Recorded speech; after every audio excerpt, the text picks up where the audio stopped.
তিব্বত ইস্যুই ভারত চীন সম্পর্কের মূল কাঁটা বলে কড়া বার্তা দিয়েছে চীনা দূতাবাস। Religious rituals, historical customs, and national laws and regulations. Dalai লামার ৯০তম জন্মদিনে ভারতীয় মন্ত্রীদের অংশগ্রহণ এবং তার মন্তব্যের পরই এই কথা বলেছে বেইজিং।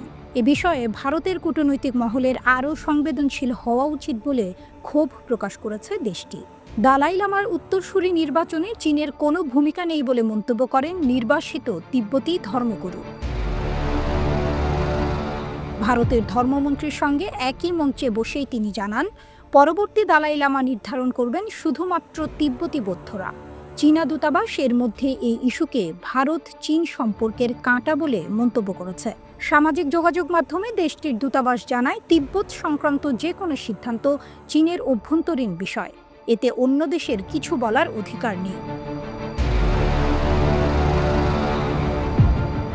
চীনা দূতাবাসের মুখপাত্র ইউ জিং সামাজিক মাধ্যমে বলেন, ভারতের কিছু কৌশলগত ও গবেষণা মহল দালাই লামার পুনর্জন্ম নিয়ে যে মন্তব্য করেছেন তা অবাঞ্ছিত।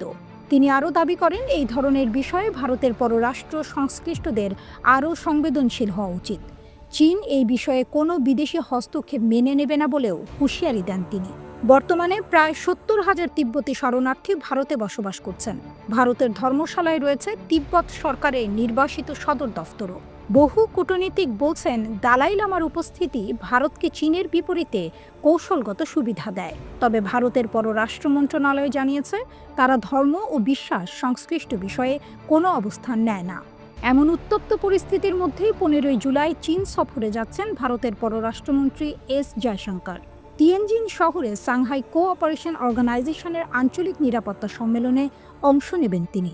বৈঠকের ফাঁকে চীনা পররাষ্ট্রমন্ত্রীর সঙ্গে দ্বিপাক্ষিক আলোচনা হওয়ার কথা রয়েছে। ২০২০ সালের সীমান্ত সংঘর্ষের পর এটিই হতে যাচ্ছে দুই দেশের মধ্যে সর্বোচ্চ পর্যায়ের কূটনৈতিক সফর।